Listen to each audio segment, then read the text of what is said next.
has some really cool Easter eggs on it. The first thing I noticed as I started on the bottom right, next to this one house, there's actually what looks like a horse hitch, which basically is used to tie horses so they don't run away while you go in your house or go into a building, which is interesting that they put it here because there are no horses in Clash of Clans. So I don't know, maybe they're gonna add horses at some point in the future. And then up by this castle, you can see in between these two Ice King statues, there's a bridge that's supposed to be leading to the castle, but it seems to be broken down. You can see the entrance to the bridge and then the stairs at the castle, but there's no bridge that leads to the castle. Also, if you look at the gate to the castle, it's slightly open. If we go down to the bottom left, you can also see on this house, the door is wide open. So either these doors just don't latch or people just carelessly leave them open. If you look at the top of the castle, you can see some flagpoles on the towers, but there's no flags. I don't know if this is just because in the snow they take the flags down,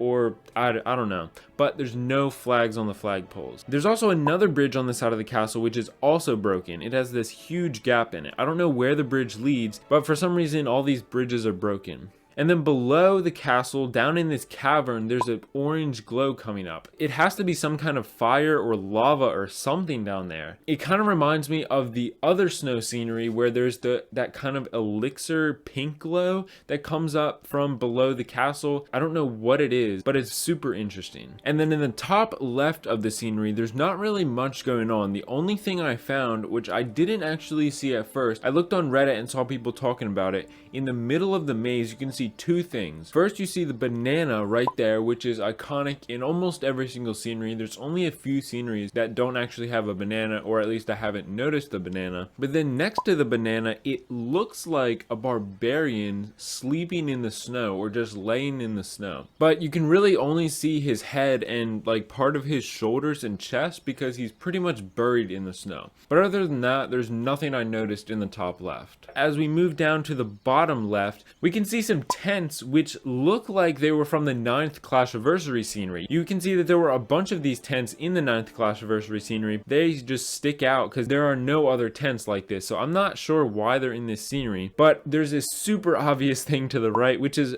really cool. The first time Clash of Clans has done this is the new boat, because obviously the regular boat can't be on ice. So I'm guessing the master builder was the one who had to build this new boat, which can go across the ice. It also has that kind of snowplow on the front. There's also the master builder's little boat that got a modification so that it can go on the ice. And it's actually powered by that gear that spins on the back, which obviously propels it across the ice. You can also see on the left of those two boats, there are some boats that look like they got crashed into the ice and they're frozen in place. But I first thought that these boats were exactly like the original boat that is on the normal scenery, but these boats have two sails. The normal boat only has one sail. So these are some totally different boats. So obviously the villagers and the master builder aren't the only people that are sailing to the village. There's also a house above these boats, and it looks like the master builder's old boat is sitting next to the house. So this may be the master builder's house.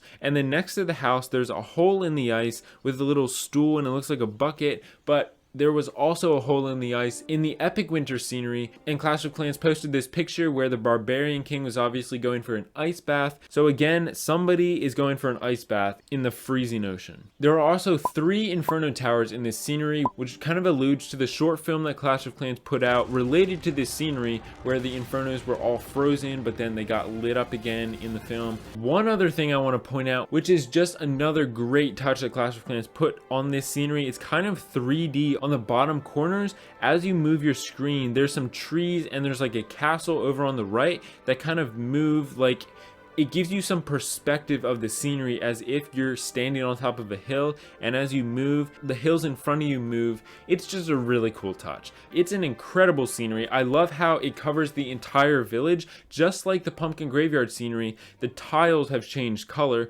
which is a great touch, and they also changed the color of the grass around all the buildings. It kind of looks like they just desaturated everything.